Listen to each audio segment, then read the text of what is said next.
जेव्हा मी 6 वर्षानंतर लंडनवरून घरी परत आलो, तेव्हा माझी बायको गरोदर असलेली पाहून माझ्या पायाखालची जमीनच सरकली. मी तिला लगेच चारित्र्यहीन म्हणून खूप मारायला लागलो.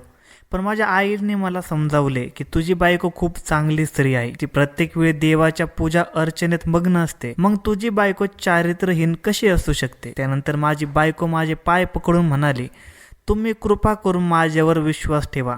मी चारित्र्यहीन नाही. हे बाळ तुमचे आहे.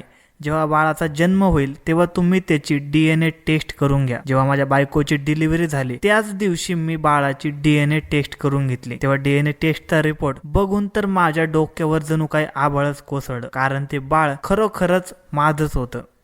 माझं नाव विशाल आहे. 6 वर्षांपूर्वी माझ्या मनाविरुद्ध माझे लग्न झाले होते. त्यावेळी माझे मन खूप उदास होते. कारण मी ऐकले होते की माझी होणारी बायको रंगाने सावळी आहे. पण मला तर सुंदर गोऱ्या रंगाच्या मुलीचे खूप आवड होती. म्हणून मला माझ्या सावळ्या बायकोला बघण्याची देखील इच्छा नव्हती. मी चिडून माझ्या आईला विचारले, आई तू माझे लग्न एका सावळ्या मुलीसोबत का करत आहेस? यावर माझी आई मला म्हणाली, बघ विशाल, तू विदेशात नोकरी करतोस आणि लग्न होताच तू नोकरीवर परत जाशील. मी सावळ्या रंगाची सून निवडली आहे कारण ती माझ्या घरातील सर्व कामे व्यवस्थित करू शकेल. तुला चांगले माहीत आहे आजकाल मोलकरणी ठेवणे म्हणजे किती महाग आहे. तूच विचार कर, जर मी सून म्हणून एखादी सुंदर मुलगी या घरात घेऊन आले तर ती मनापासून काम करेल का? तुला तुझी होणारी बायको पसंत नाही तर तू तिला इथे सोडून विदेशात परत जा. मी घरातील सर्व कामाची जबाबदारी तिच्यावर टाकून देईल. आणि राहिला प्रश्न तुझा, तर तू तिकडे परदेशात जाऊन एखाद्या गोऱ्या मुलीशी लग्न करून घे. माझ्याकडून तुला पूर्ण परवानगी आहे. आईचे हे बोलणे ऐकून मी आईला म्हणालो, आई मी ऐकले आहे की माझी होणारी बायको खूप शिकलेली आहे. तिने BCom केले आहे. मग ती तुझ्या घरचे काम करायला तयार होईल का? तेव्हा आई म्हणाली, त्याची काळजी तू करू नकोस. मी तिच्याकडून सगळे कामे करून घेईल. इकडच्या सगळ्या गोष्टी माझ्यावर सोडून दे आणि तू फक्त लंडनला जाऊन तिकडे एखाद्या गोऱ्या मुलीसोबत लग्न कर. मी विचार केला की माझी आई अगदी बरोबर बोलत आहे. मी तर लंडनला निघून जाईल आणि ती मुलगी माझ्या मागे माझ्या आईचा आधार बनेल. माझ्या आईने मला परदेशात जाऊन लग्न करण्याची परवानगी देखील दिली होती. म्हणून मी पण खूप खुश झालो होतो. लग्नाच्या पहिल्या रात्री माझ्या बायकोचा चेहरा बघण्याची माझी अजिबात इच्छा नव्हती. तरीसुद्धा मी तिचा डोक्यावरचा पदर उचलला तेव्हा रंगाने सावळी आणि अंगाने खूपच बारीक अशी एक मुलगी माझ्यासमोर बसलेली होती. तिला बघून मला तिचा खूप तिरस्कार वाटू लागला. म्हणून मी तिच्याशी काही न बोलता कूस बदलून झोपी गेलो आणि दुसऱ्या दिवशी सकाळी मी लंडनला निघून गेलो. लंडनला येऊन मी पुन्हा लग्न करण्याचा विचार केला. परंतु मला लग्नासाठी कोणतीही मुलगी भेटत नव्हती. कारण मी स्वतः रंगाने एक सावळा माणूस होतो. पुरुष भलेही रंगाने कितीही सावळे असले तरी त्यांना बायको मात्र गोरी हवी असते. मी माझ्यासाठी साधारणतः 3 वर्ष मुलगी शोधत होतो. लग्न जमत होते, परंतु सर्व मुलींची एकच अट असायची की मी माझ्या घरी भारतामध्ये एक देखील पैसा पाठवायचा नाही आणि माझी सगळी कमाई बायकोच्या हातात द्यायची. याच गोष्टीमुळे मी खूप निराश झालो होतो. कारण मी माझ्या घरी पैसे पाठवणे बंद करू शकत नव्हतो. तिथे माझी एक लहान बहीण होती. तिचे अजून लग्न झाले नव्हते आणि वडील गेल्यावर माझ्या आईचा मी एकुलता एक आधार होतो. दिवसेंदिवस माझी चिंता वाढत चालली होती. भारतामध्ये माझ्या आईशी माझा संपर्क जरा कमी होता कारण त्यावेळी मोबाईल फोन खूप कमी वापरले जात होते. आई जेव्हा मी कॉल करत होतो तेव्हा हेच सांगायची, विशाल बेटा तुझी बायको तर माहेरी निघून गेली आहे. मी आता रोज रोजच्या या गोष्टींना कंटाळलो होतो. म्हणून मी आता घरी फोन करणे सुद्धा सोडून दिले होते.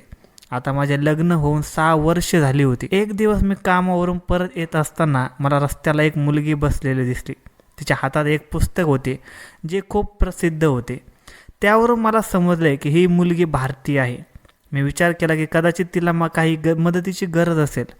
म्हणून मी तिच्याजवळ जाऊन तिला विचारले, तुम्हाला काही मदतीची गरज आहे का? तेव्हा ती म्हणाली, मी काही दिवसांपूर्वी भारतातून इथे आले होते आणि आमच्या नातेवाईकांकडे थांबले होते.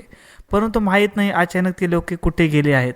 मला बाजारात काही वस्तू घ्यायच्या होत्या. मी परत जेव्हा त्यांच्या घरी गेले तेव्हा त्यांच्या घराला कुलूप लावले होते. तिचे ते बोलणे ऐकून मला खूपच दुःख झाले. मी तिला म्हणालो, तू माझ्यासोबत माझ्या घरी चल. माझे बोलणे ऐकून तिने आश्चर्याने माझ्याकडे पाहिले. तिने तिच्या चेहऱ्यावर मास्क लावलेलं होतं, परंतु तिचे सुंदर मोठे काळे डोळे मला पूर्ण दिसत होते आणि त्या डोळ्यामध्ये मी हरवून गेलो.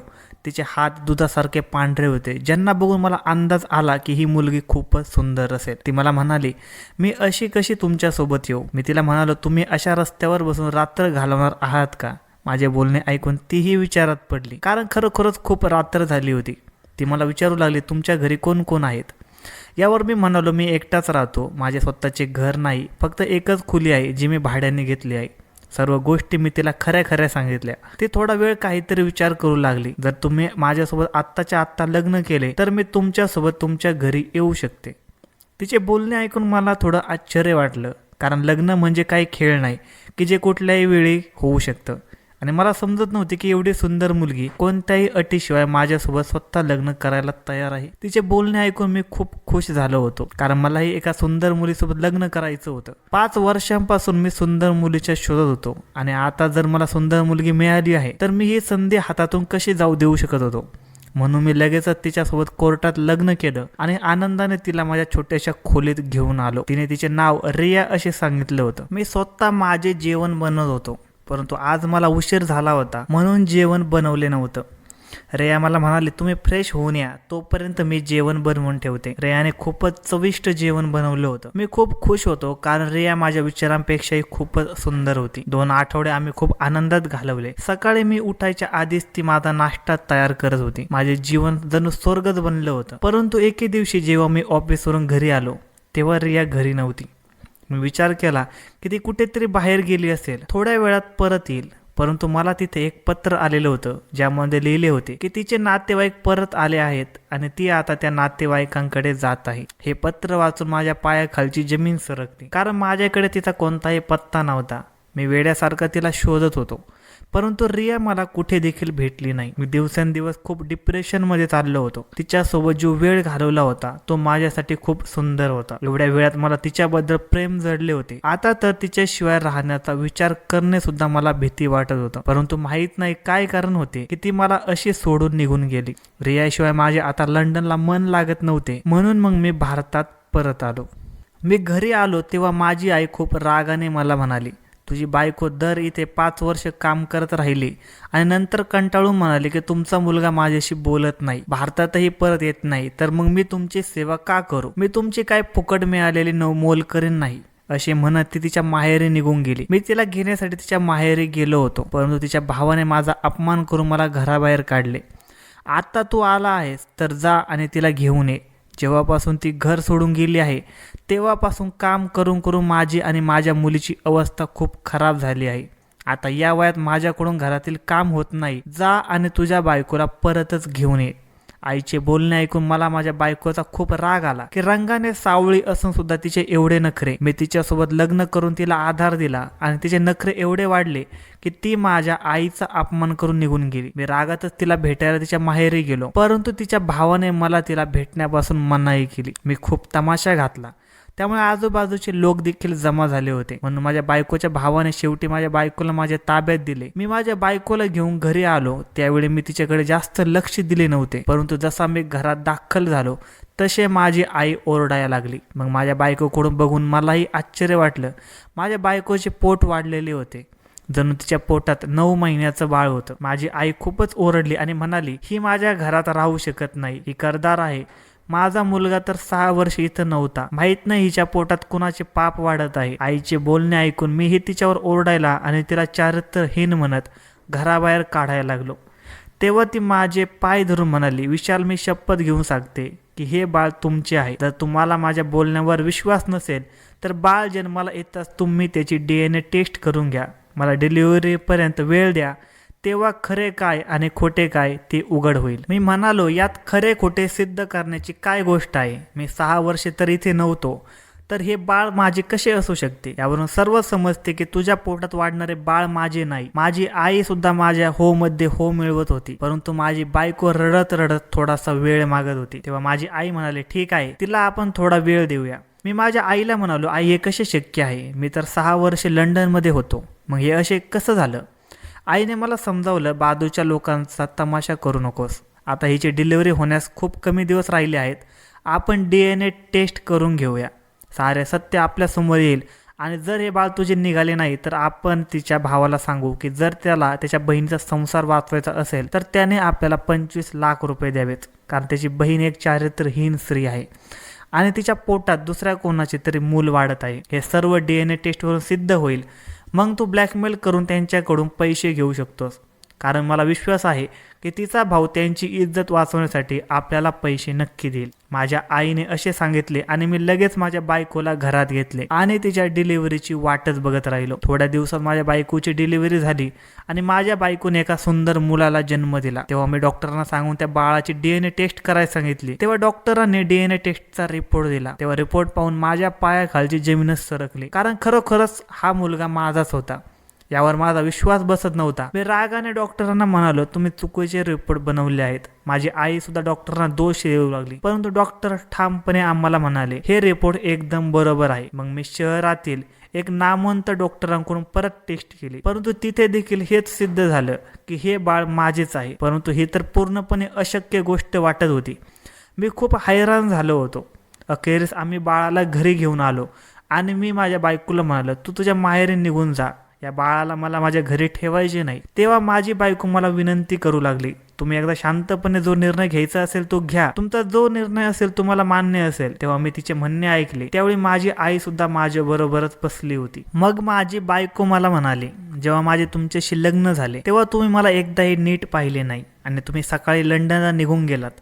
तेव्हा मला समजले होते की माझा चेहरा बघून तुम्ही असे वागला असाल, पण मी इतकी वाईट मुलगी नव्हते. माझ्याकडे खूप चांगले गुण होते, परंतु माझ्या सावळ्या रंगामुळे ते सर्व गुण झाकले जात होते. त्याशिवाय माझ्या शरीराची शक्ती सुद्धा कमजोर होती, म्हणून माझा रंग अजून गडद झाला होता.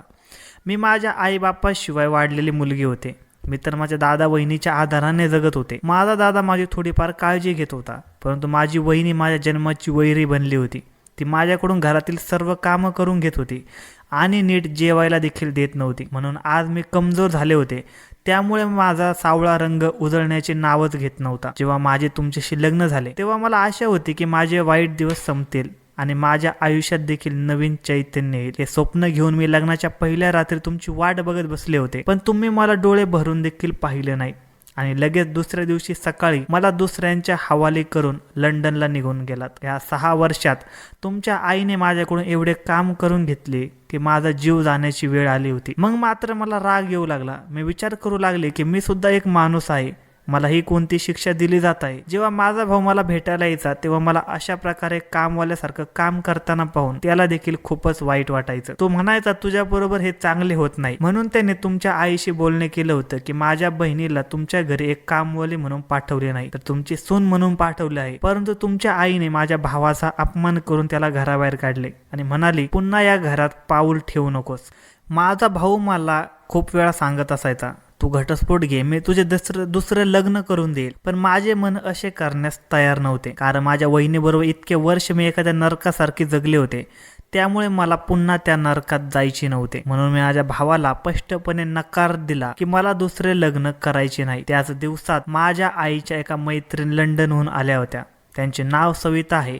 त्यांनी माझी अशी अवस्था पाहून मला विचारलं. मला तर विश्वासच बसत नव्हता की तू तीच आहे जिला मी 10 वर्षांपूर्वी पाहिलं होतं. तुझी ही अशी अवस्था कशी झाली? तेव्हा मी माझे सर्व कहाणी त्यांना सांगितली. तेव्हा सविता मावशी म्हणाल्या, काही झाले तरी मी तुला लंडनला घेऊन जाईन आणि तुमची भेट घालून देईन. तेव्हा मी त्यांना म्हणाले, हे होणं शक्य नाही, कारण त्यांनी तर माझे तोंड देखील पाहणं पसंत केलं नाही, तर ते माझा स्वीकार कसा करतील?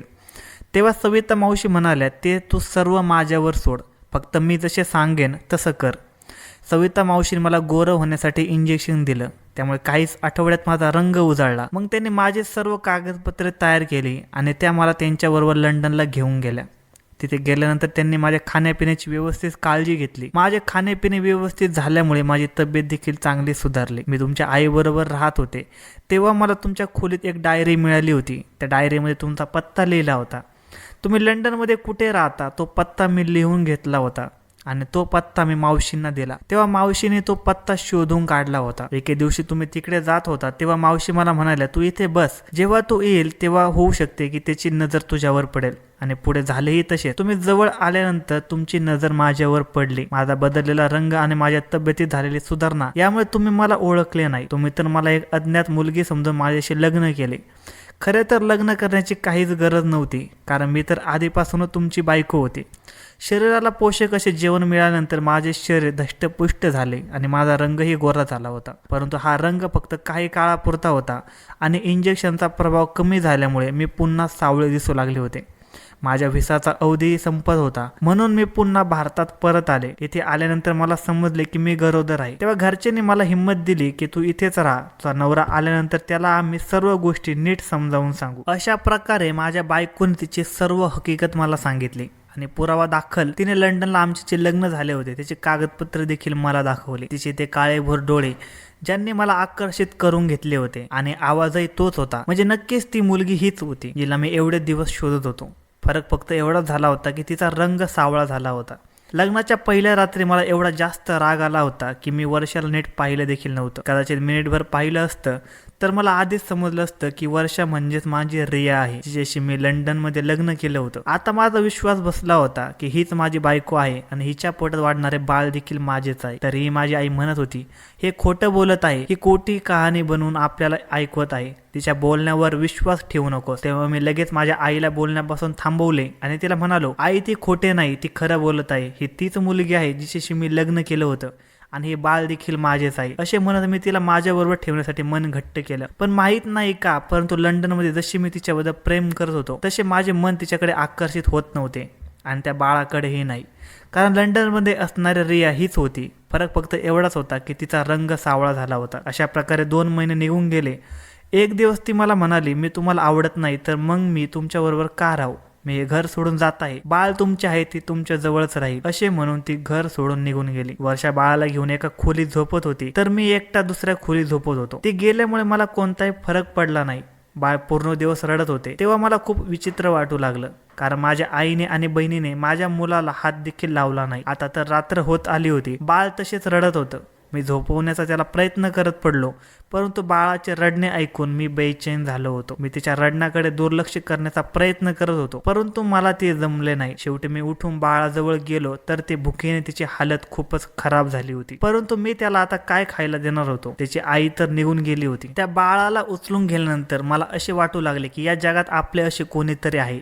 परंतु लगेच मला जाणीव झाली की हे माझे बाळ भुकेले आहे. मी लगेच त्याला डॉक्टरांकडे घेऊन गेलो. डॉक्टर साहेब, माझ्या बाळाला काहीतरी सांगा, त्याला भूक लागली आहे. आणि यावेळी बाळाची आई देखील घरात नाही. त्या डॉक्टरांनी मला दूध पावडरच्या डब्याचे नाव लिहून दिले. मी लगेच मेडिकल स्टोअर मध्ये जाऊन तो डब्बा घेऊन आलो आणि घरी येऊन दूध बनवून बाळाला पाजले. तेव्हा कुठे तो शांत झाला. मग मी त्याला माझ्या बाजूला झोपवले. रात्री तो थोड्या वेळाने पुन्हा उठला. मग मी त्याला परत दूध बनवून दिले. एक रात्र अशीच काढली. नंतर मला जाणवू लागले की माझ्या आयुष्यात कोणीतरी आले आहे. आता मला माझ्या जगण्याचा आधार मिळाला आहे. आतापर्यंत मी दुसऱ्यासाठी जगत होतो, घरच्यांसाठी मी फक्त एक पैशाची मशीन होतो. काही दिवसात मी माझ्या बाळावर मनापासून प्रेम करू लागलो, कारण कितीही काही झाले तरी तो माझा मुलगा होता. परंतु मला आता जाणीव झाली होती की माझ्या बाळाला त्याच्या आईची गरज आहे. म्हणून आज मी वर्षाच्या माहेरी तिला आणायला गेलो, परंतु ती काही आली नाही. म्हणून मी परत आलो तेव्हा बाळाने रडायला सुरुवात केली. मला खूप काळजी वाटू लागली. मी पुन्हा तिच्याकडे गेलो. तिने लगेच बाळाला आपल्या छातीशी लावले आणि मग ती लगेचच माझ्या बरोबर आली. आता मला असे वाटू लागले होते की माझे घर पूर्ण झाले आहे. आता मीही माझ्या बायकोच्या खोलीत झोपत होतो, जिथे माझे बाळही माझ्या सोबतच असायचे. आता मी त्या दोघांशिवाय जगू शकत नव्हतो. त्या दोघांना माझ्यासोबत पाहून मी खूप खुश झालो होतो. आता मला पश्चाताप होत होता की माझ्या आईचे ऐकून एवढे सुंदर क्षण गेल्या 6 वर्षापासून माझ्या बाळा बायकाबरोबर राहून अनुभवायला हवे होते. परंतु असे असले तरीही वर्षा अजूनही माझ्याशी जास्त बोलत नव्हती. ती फक्त माझ्याजवळ आमच्या बाळाविषयीच बोलत असायची. मला समजले होते की मी माझ्या आईच्या बोलण्यात येऊन वर्षावर खूप मोठा अन्याय केला आहे. मग मी एक दिवस वर्षाची माफी मागत तिला म्हणालो, वर्षा मला माफ कर, मी तुझ्याशी आजपर्यंत जे काही वागलो ते चुकीचे वागलो आहे. तू तर खूप चांगली मुलगी आहे. मी तुझ्यावर आता मनापासून प्रेम करत आहे. खरं तर मी तुझ्याशी जे काही वागलो आहे त्यावर माफी मागण्याची देखील माझी लायकी नाही. परंतु प्लीज वर्षा, तू मला माफ कर. माझे हे शब्द ऐका तिच्या डोळ्यात पाणी आले आणि ती लगेच मला माफ केलं. मग ती मला म्हणाली, मी तुला आज शब्द देतो, आजपासून मी तुला कोणतेही दुःख देणार नाही. मग मी तिला म्हणालो, आपल्यासाठी दुसऱ्या घराची व्यवस्था करतो जिथे तू आनंदाने राहा. तिथे तुला घरच्याची कामे करण्याची गरज नाही किंवा कोणाचे ऐकावे हे लागणार नाही. जिथे तू तुझ्याच मनाची राणी असशील. परंतु वर्षाने मला असे करण्यापासून रोखले. ती म्हणाली, आपण एकत्र राहूया, कारण मला तुमच्यासोबत आईच्याही प्रेमाची गरज आहे. आई आणि मुलाला वेगळे करून मला कोणताही आनंद मिळणार नाही. वर्षाचे हे बोलणे दरवाजा बाहेर उभे राहून माझी आई ऐकत होती. तेव्हा आईच्या देखील डोळ्यात पाणी आले. तिने पटकन आत येऊन वर्षाची माफी मागितली आणि म्हणाली, मी आजपर्यंत तुझ्याशी चुकीचे वागत आले आहे, परंतु आज या परिस्थितीतही तू मला सोडून जात नाहीस किंवा आम्हाला दूर करण्याचा प्रयत्न देखील करत नाही. तू खऱ्या अर्थाने माझी सून नसून माझी मुलगी आहे. असे म्हणत तिने वर्षाला मिठी मारली तेव्हा मला असे वाटले की खऱ्या अर्थाने आज माझे जीवन पूर्ण झाले. कारण ज्या मुलीशी मी रंगाच्या कारणाने वाईट वागलो, आज तिनेच माझे संपूर्ण कुटुंब पूर्ण केले. गोरा रंग आणि सुंदरता म्हणजे फक्त दिखाऊपणा आहे. या गोष्टी उन्हाळ्यात फिकट होतात, पावसाळ्यात मलूल होतात, माणसाचे प्रेमही कमी होते त्यांच्यासाठी. परंतु माणसाच्या मनाचा मोठेपणा, त्याचा मनमिळावू स्वभाव हा त्याच्या अस्तित्वापर्यंत टिकून राहतो. तो कितीही अडथळे आले तरी कमी होत नाही आणि त्याचमुळे घर चांगल्या प्रकारे जोडले जाऊन घराला खऱ्या अर्थाने घर पण येते. अशीच माझी वर्षा होती, पण तिचा स्वभाव खऱ्या अर्थाने समजायला मला उशीर झाला होता. पण असे म्हणतात ना, उशिरा का होईना माणसाला शहाणपण येणे गरजेचे असते. असेच काही माझ्या बाबतीत झाले होते. म्हणून मी आज सुद्धा देवाचे आभार मानतो की त्याने मला वर्षासारखी मनमिळावू बायको दिली आहे. त्यामुळे मी माझे उर्वरित आयुष्य सुखाने जगत आहे आणि माझ्या घरात सर्व आनंदाने राहत आहे. तर मित्रांनो, ही स्टोरी कशी वाटली ती कमेंट करून सांगा. आम्ही नेहमी तुमच्या कमेंट आणि लाईकची वाटच बघत असतो. आणि स्टोरी आवडली असेल तर चॅनलला सबस्क्राईब करायला पण विसरू नका. धन्यवाद.